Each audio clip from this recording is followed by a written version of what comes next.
જય દ્વારકાધીશ મિત્રો, અત્યારે અમે ચરકલા ગામે ભૂગ્યા છીએ જે દ્વારકા પગપાળા યાત્રાળુઓ જતા હોય હોળીનું ફૂલડોલ મનાવવા માટે। ત્યારે આપણે આ બધા ધાબડી ભાઈઓ છે ને પૂછશું કે તમે ક્યાં ગામથી હાલીને આવ્યા છો? અમે સરતાન પરથી હાલીને આવ્યા છીએ। તાલુકો જિલ્લો કયો આવે? જિલ્લો રાજકોટ, તાલુકો વિસિયા। અને કેટલા દિવસથી આવેલા છો? 9 દિવસથી। અને થાક લાગ્યું છે કે નથી લાગ્યું? થાક તો લાગે, પણ એમાં એવું છે કે દ્વારકા દેશની દિયા હોય તો ત્યાં પોકાય। હા, અને આજે પહોંચી જશો કે કાલે પહોંચશો? હા, કાલે પહોંચશું।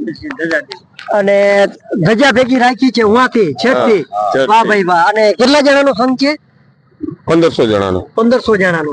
વાહ ભાઈ વાહ। અને અંબાડિયાથી લઈ અને દ્વારકા સુધીનો જે કેમ્પ છે, સુવિધાઓ છે, ખાવા પીવા જમવા ઉઠવાની, તમને કેવી લાગી? બહુ સારું, બહુ સારું ને?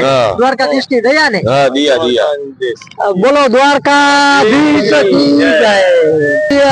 હોળીનું જે ફૂલડોલ હોય મનાવવા જાય છે અત્યારે જે ભાઈઓ છે એને આપણે પૂછશું તમે ક્યાં ગામથી અત્યારે આવ્યા છો? વાંકાનેરથી। વાંકાનેરથી। બાપા થાક લાગ્યું છે? ના। કેટલા દિવસથી હાલીને આવ્યા છો? 4 દિવસ।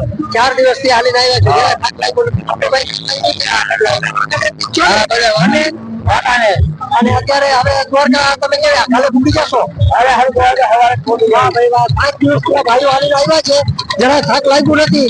અને ખંભાળિયાથી દ્વારકા સુધીના કેમ્પો છે, તમને કેવા ખાવા પીવા જમવામાં જોરદાર સુવિધા મળે? જય દ્વારકાધીશ।